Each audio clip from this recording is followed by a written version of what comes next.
Berdasarkan hal-hal tersebut dapat kami sampaikan dan kami pastikan bahwa identitas yang tersebut adalah sebagai berikut. Untuk nama Uswatun Hasanah. Usai menjalani serangkaian otopsi jenazah Uswatun Hasanah, perempuan yang ditemukan tewas di dalam koper yang diduga menjadi korban mutilasi di Ngawi, Jawa Timur dimakamkan di kampung halamannya di Blitar pada Jumat malam. Duka mendalam dirasakan keluarga dan tetangga korban. Ia dikenal sebagai orang yang baik dan suka membantu orang tua dan kerabat. Sang ayah berharap pelaku dihukum sesuai dengan aturan yang berlaku. Minta bantuan agar persoalannya jahat itu bisa tertangkap. Gitu. Agar tertangkap dan diadili gitu Pak ya? Gimana? Biar diadili. Ya. Jenazah Uswatun Hasanah ditemukan warga dalam sebuah koper berwarna merah yang dibuang di parit pada Kamis 23 Januari lalu di Ngawi, Jawa Timur. Warga yang menemukan jenazah langsung melaporkan temuan itu ke polisi. Terus tiap pagi saya kesini buang sampah. Nah, itu terus niatnya cuci tangan kan. Cuci tangan, kok di sungai ada koper. Akhirnya penasaran juga, kita buka di kancingnya itu. Karena ada kain itu. Kita gunting, terus pas kita buka sedikit kok ada selimut, kebetulan ada semacam bercak darah. Akhirnya kita berhenti di situ. Korban diketahui berangkat ke Tulung Agung dari Blitar pada hari Minggu, namun sejak Senin siang tak bisa dihubungi. Uswatun bekerja di Tulung Agung sebagai sales kosmetik. Kita berhasil mengidentifikasi hal tersebut melalui metode pengenalan sidik jari dan juga dengan bantuan alat rekognisi yang disebut dengan MAMBIS. Kemudian hal itu juga diperkuat dengan keterangan dari keluarga korban yang membenarkan ciri-ciri fisik maupun aksesoris ataupun pakaian yang sebelumnya sudah kami umumkan. Berdasarkan hal-hal tersebut dapat kami sampaikan dan kami pastikan bahwa identitas yang termutilasi tersebut adalah sebagai berikut.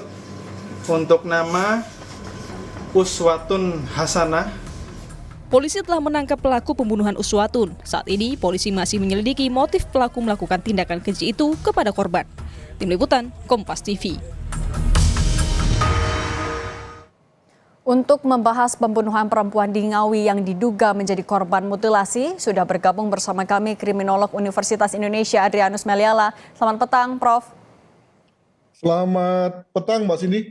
Prof, dari fakta dan temuan kan korban sejauh ini adalah korban mutilasi. Tapi kalau kita melihat mutilasinya itu sendiri, perkiraan yang bisa menjadi motif dari pelaku itu seputar apa, Prof? Ya, kalau orang memutilasi itu kan pada dasarnya ingin menghilangkan jati diri si pelaku atau si korban dengan tujuan begini, kalau saya sebagai pelaku, maka dengan saya hilangkan jati diri korban, maka saya sebagai pelaku tidak harus pergi, tidak harus lari. Nah, jadi saya bisa tenang-tenang saja mengerjakan pekerjaan saya, business as usual gitu. Nah, maka saya kemudian hilangkan jati diri korban, saya buang kemana-mana sehingga kemudian polisi mendapat kesulitan untuk mengetahui siapa korban ini, kan begitu. Nah, maka kalau kemudian dalam hal ini si korban ternyata masih ketahuan jati dirinya, sidik jarinya terutama, itu artinya saya sebagai pelaku itu tidak canggih, itu tidak profesional. Terbukti bahwa walaupun dia sudah bunuh, sudah mutilasi, sudah sebar di beberapa tempat, namun toh ternyata beberapa penanda tubuhnya ternyata tidak hilang. Dengan kata lain, itu lalu kemudian dengan mudah mengarahkan polisi kepada siapa identitas daripada korban ini. Demikian, Mbak. Tapi untuk mendalami motifnya sendiri dengan kasus dugaan mutilasi ini, apakah sebenarnya ada kesulitan atau sebenarnya ya bisa-bisa saja?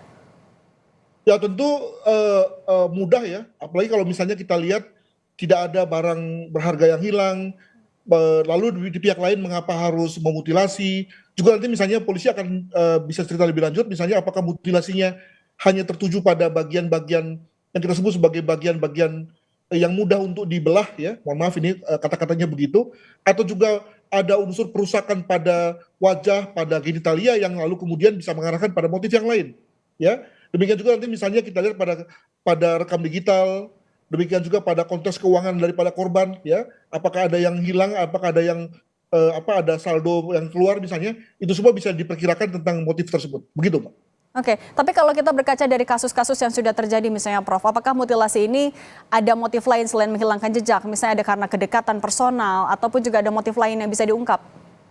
Kalau soal kedekatan itu justru yang menjadi motif paling awalnya. Jadi dengan kata lain motifnya memang ingin menghilangkan jejak, tapi kita juga bicara mengenai motif awalnya. Nah, dalam hal ini misalnya ketika si pelaku adalah orang dekat dengan korban, maka kalau misalnya si korban ini kemudian hilang atau dibunuh atau dikebumikan misalnya, maka dengan segera kecurigaan orang mengarah pada si pelaku yang adalah orang dekat. Nah, bagaimana caranya ya supaya dia sebagai orang dekat tidak dicurigai? Nah, maka si korban mesti dimutilasi, kan begitu logikanya.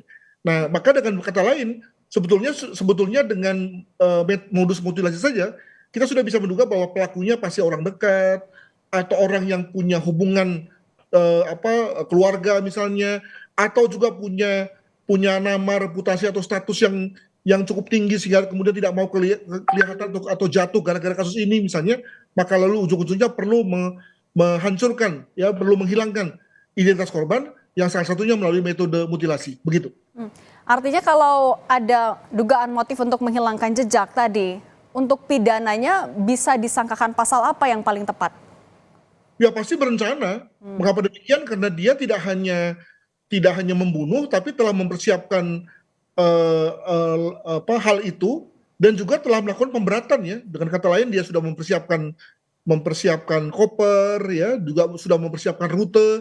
Lalu setelah pasca mati juga dia lalu melakukan pemberatan berupa membuang bagian-bagian tubuh ke beberapa tempat. Terakhir dia buang kalau nggak salah ke parit, ya, gitu. Itu kan semua adalah bagian dari pemberatan sehingga lalu dalam hal ini kelihatannya pasal pembunuhan berencana menjadi layak diajukan kepada terdakwa. Demikian. Tapi kalau juga melihat dari apa yang sudah disampaikan oleh polisi sejauh ini, apakah kemungkinan pelakunya hanya satu atau terbuka ada pelaku lain yang membantu?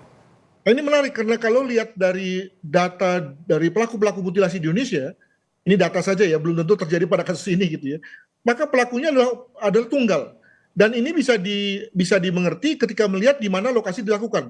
Jadi rata-rata dilakukan di rumah, di kamar kos, ya. Nah, kalau dalam hal ini di hotel, maka tentu kita bisa menduga bahwa kalau di hotel sepanjang masih dalam periode di mana yang bersangkutan itu menginap atau si pelaku menginap, ya, maka tentu dia punya tempat yang aman, kan.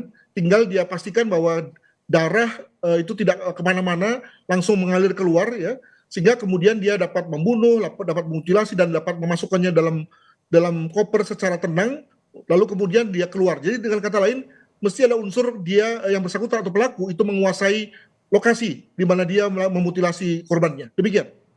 Untuk membuat kasus semakin terang, apalagi yang harus jadi fokus polisi, Prof?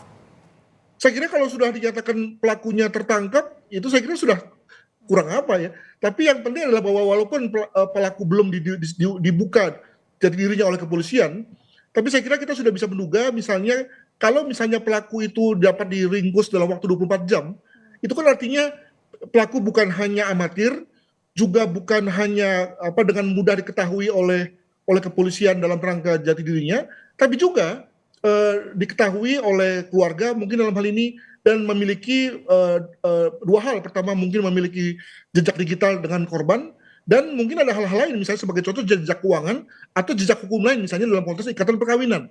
Nah, ini semua hal-hal yang makin membuat yakin kepolisian bahwa yang bersangkutan adalah pelakunya, betapapun tidak melihat, ya, untuk kemudian lalu langsung ditangkap dan sekarang dalam situasi diinterogasi, begitu. Oke, baik, Prof. Adrianus Meliala, terima kasih sudah berbagi di Kompas Petang. Sehat selalu, Prof. Terima kasih.